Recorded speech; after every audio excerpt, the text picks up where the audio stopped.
Che, usted dice motosierra, si hay uno que dice, nah, si tiene mucha licuadora y tijerita. Ahora, ante las ideas de la libertad, que son, por supuesto, superadoras y que son lo que está demostrado que dan bienestar y que hacen que las sociedades vivan mejor, ¿por qué crees, y esto es una duda casi personal, que las ideas de la libertad, que las ideas de izquierda todavía siguen sobreviviendo? A ver, no.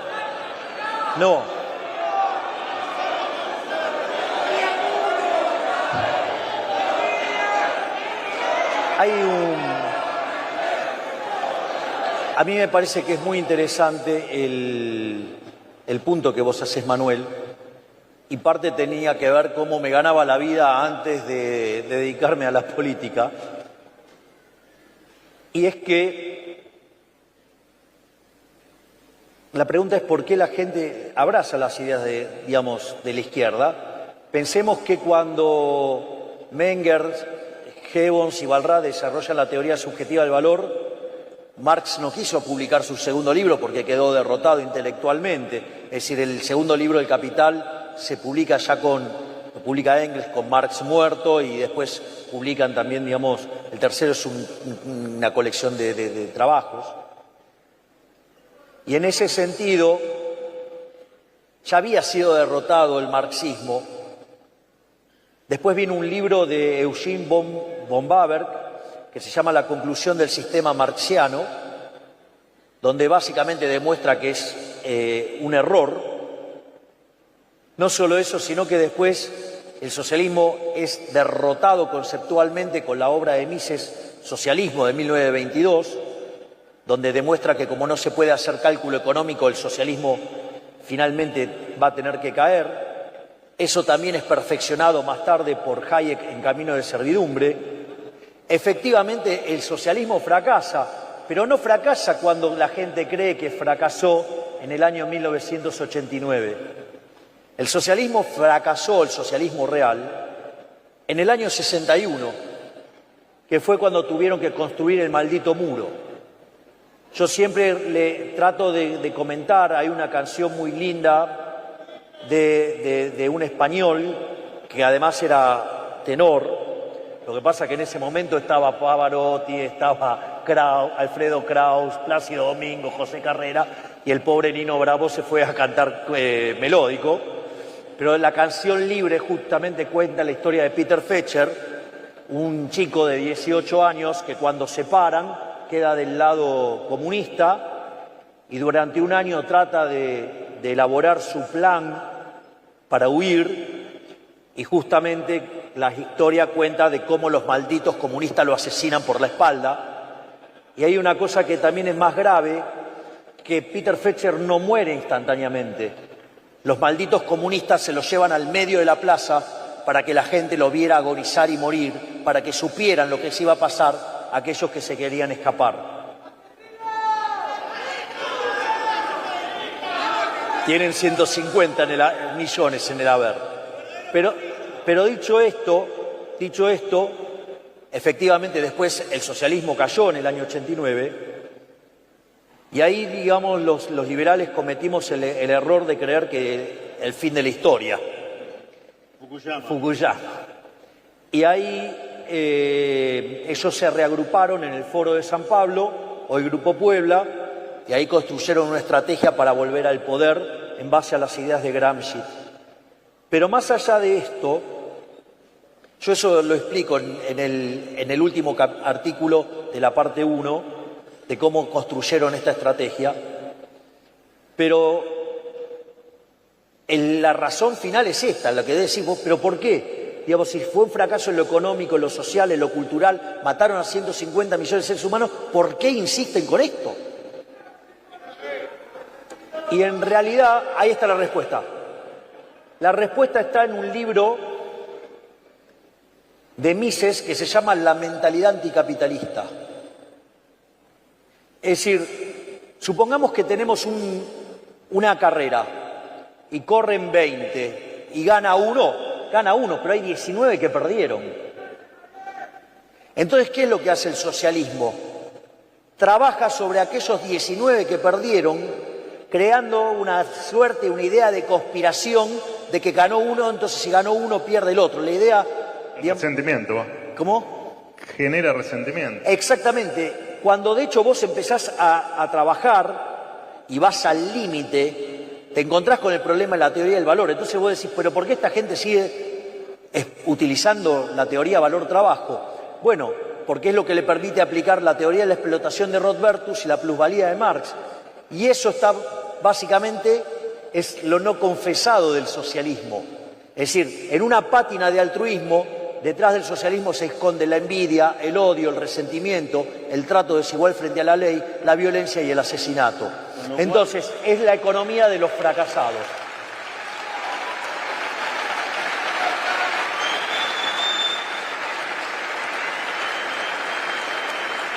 Con lo cual, la evangelización y la lucha por las ideas de libertad no puede terminar nunca.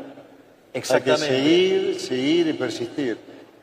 Sí, y ahí hay algo muy interesante lo que decís, profe, porque no solo es batalla cultural. Digo, porque si nos quedamos en la batalla cultural y no nos metemos en el barro de la política, esto no funciona. Pero es que el barro de la política es batalla cultural también. Bueno, a esto es lo que quiero ir. Miren, ustedes van a ver un partido de Argentina, el partido de Argentina es maravilloso. Las tribunas llenas, las banderas celeste y blanca, la gente alentando. Ahora ustedes ponen la pelota en el medio de la cancha y por más que griten no se mueve. Entonces ustedes necesitan los jugadores para que muevan la pelota, sí, y los goles lo hace Messi. Entonces, y en ese sentido, hay algunos liberales que ya sea por envidia, por ser unos fracasados o lo que fuera, o porque son incapaces, se dedican a tirarle piedra a los propios. Te pasó a vos, me pasó a mí, nos pasa a todos los que decidimos meternos en el barro. Pero la realidad es que si no nos metemos en el barro, los zurdos nos llevan puestos, porque lo que importa es tener el poder. Ahora ahí hay una cosa. Como cuando vos decías los liberales que me pasó a mí, te pasó a vos, yo quiero decir frente a toda esta gran platea y los que nos están viendo del otro lado de la tele que en el 2019, cuando yo decidí ingresar a política y vos decidiste no, fuiste una persona muy constructiva siempre desde afuera de la política para con los que estábamos embarrándonos. Nunca hiciste vos lo que sí muchos hacen hoy contigo. Fuiste muy leal en ese sentido. Es cierto. Estaría bueno que una de las cosas que digo yo valoro mucho de José Luis, que él fue quien se metió, digamos, en política, muchos menospreciaron, y a vos te consta, porque esto yo te lo conté una vez, cuando yo decidí meterme en política, le dije, mira, esto es como las dinámicas exponenciales. Sí, cuando estábamos de gira. Sí. Pues las dinámicas exponenciales tienen la característica de que arrancan lento. Y ustedes lo ven y es como muy frustrante porque es lento y no lo ven despegar. 2019 fue un parto. Pero cuando aparece el punto de giro no lo pueden parar más. Y ese punto de giro fue el 2019. Fuiste vos, profe. Gracias, Gaby. Gracias, presidente. Gracias.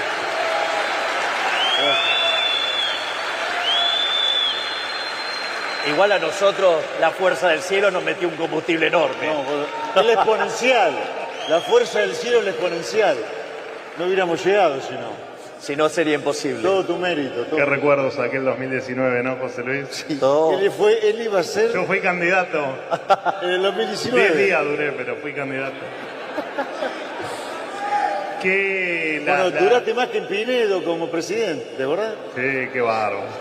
Qué bárbaro. El parte del libro, del libro se desprende lo importante del capital humano, lo importante de la educación. Nos gustaría que nos cuentes, bueno, eso, ¿no? Y que de hecho lo ponderás tanto en el gobierno con un gran ministerio y con una gran ministra. Bueno, ¡Grande, Sandra!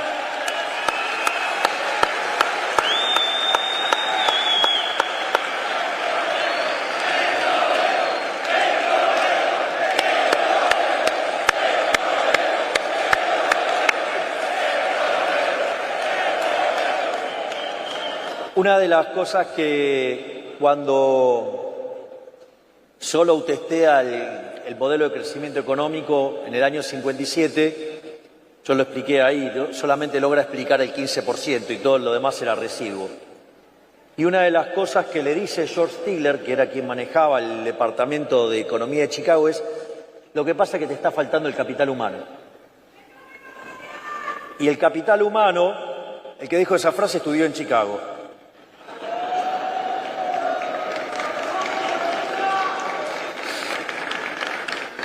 Y en ese contexto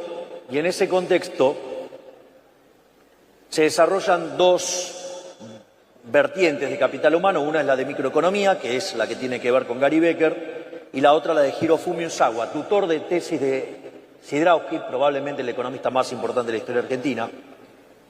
Y en ese contexto, básicamente lo que descubren es que el problema es que la economía se estancaba en ese modelo. ¿Por qué? Porque funcionaba como limitante la población. Claro. Entonces la forma de saltar el problema ese y de la población constante era meterle productividad adicional al capital humano, y se hacía exógenamente en ese momento, y se resuelve ese problema. Después viene toda una discusión, digamos, de empírica, y esa discusión termina en el año 83, si no me equivoco, con un paper de Mankiw, David Romer y Weil, donde, no, creo que es del 89, y testean empíricamente, dice, y con el capital humano explican el 85%. Por lo tanto, la explicación del crecimiento económico es capital humano. Y nosotros nos tomamos tan en serio esa idea que en lugar de tener Ministerio de Desarrollo Social, Bienestar Social, todas esos rótulos socialistas, decidimos crear el Ministerio de Capital Humano. Digamos que es el ministerio que tiene la licenciada Petovelo.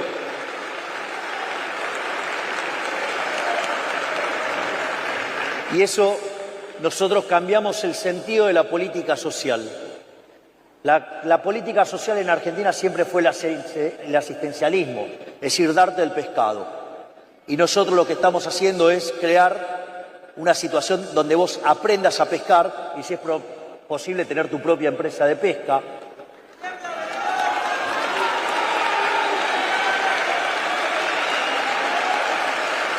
Y ahora voy a pasar un dato de color, porque, digamos, tanto los kirchneristas como, digamos, allá en España me trataron de misógino.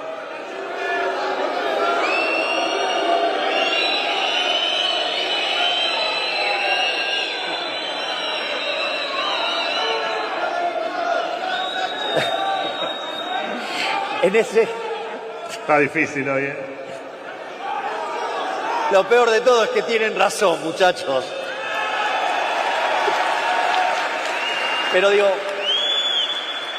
es interesante porque cuando ustedes miran la composición en términos porcentuales de participación de mujeres, nuestro gobierno es el que tiene la mayor participación de mujeres, que es el 37,5%.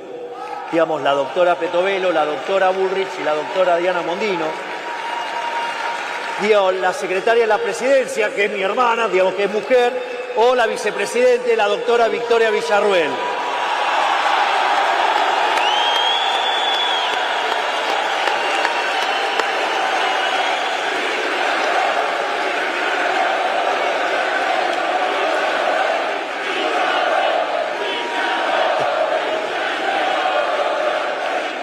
Y no solo eso. Ustedes, si recuerdan, nosotros llegamos con 16 ministerios y los llevamos a 8. Si ustedes corrigen por la cantidad de ministerios que absorbió Petovelo, que tiene el equivalente de más de 7 ministerios, es decir, cerca del 68, 77 o 70% de la estructura está manejada por mujeres. O sea que en el fondo soy un calzonudo. No.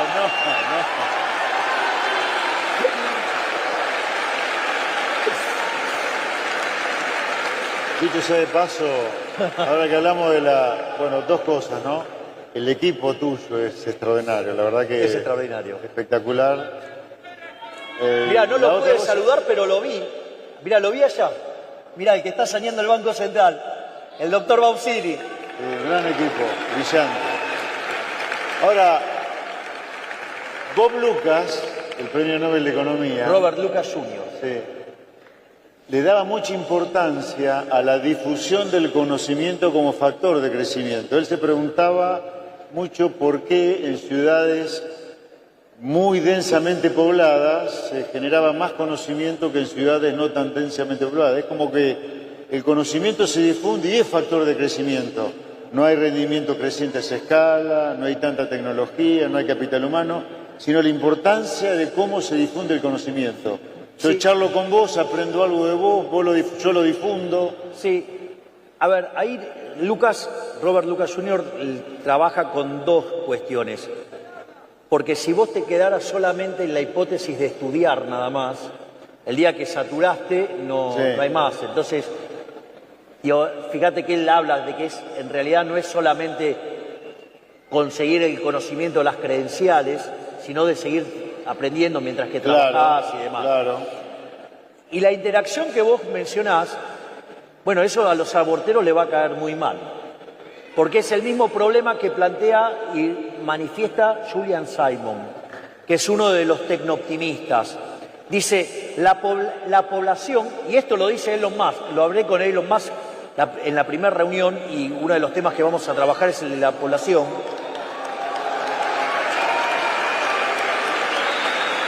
Y dice que el crecimiento de la población y el tamaño de la población genera bienestar. ¿Por qué? Porque en realidad cuando empieza a crecer la población te empiezan a aparecer problemas que antes no tenías. Eso se manifiesta en un cambio de precios relativos y deriva en progreso tecnológico.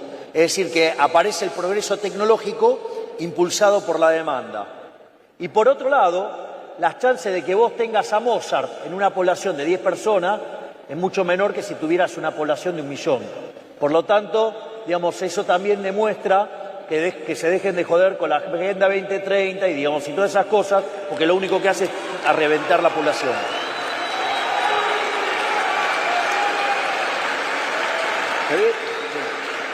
Dale, dale. No, yo te conocí hace muchísimos años en el medio de la batalla cultural, allá en C5N. Increíble, pero real. Y la verdad es que la batalla cultural que llevaste adelante fue impresionante, a tal punto que hoy sos presidente de la Nación, ¿no? Y que las ideas de la libertad están diagramando y diseñando y recorriendo el destino de la patria. ¿Por qué ahora el libro? ¿Qué razón hubo para que ahora se te ocurra seguir con el libro, con la batalla de las ideas e incansablemente seguir hacia adelante en la divulgación? Porque es divertido andar por el mundo dando batalla cultural. Ahí no voy a ser presidente del mundo. No, digamos, o sea, más allá de...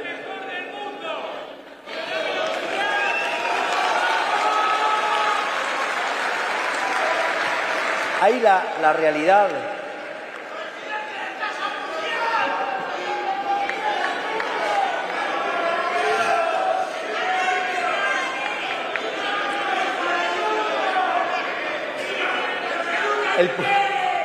Vamos, Presi, vamos. Dele. Están muy comunicativos. El punto es el siguiente. Y en algún sentido lo señaló el profe Espert. El hecho de que vos entres en política es importante, no solo la acción política, sino la batalla cultural. Pero si vos no te metés en la política, no funciona. Pero si te metés en política y te convertís en un parásito de la política, tampoco funciona. Entonces, vos no podés dejar de dar la batalla cultural. Lo interesante es que ahora el micrófono se vuelve más grande. Entonces, todas estas cosas que yo decía, ustedes las conocían. Lo que dije en Davos no les sorprendió a nadie. Pero digo, nadie se imaginó que se los iba a decir en la cara. Entonces,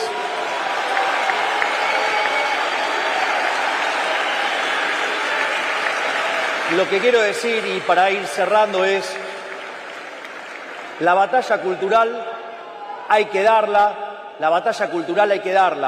tanto en las aulas como en la política y en todos lados. No la pueden dejar de dar en ningún lado, porque si no, los zurdos nos van a llevar puesto. Entonces, la única forma de defender las ideas de la libertad es peleando por ello día a día, porque si no las defendemos, nos van a llevar puesto y después no lloren. Así que vayan, peleen por las ideas de la libertad. ¡Viva la libertad, carajo!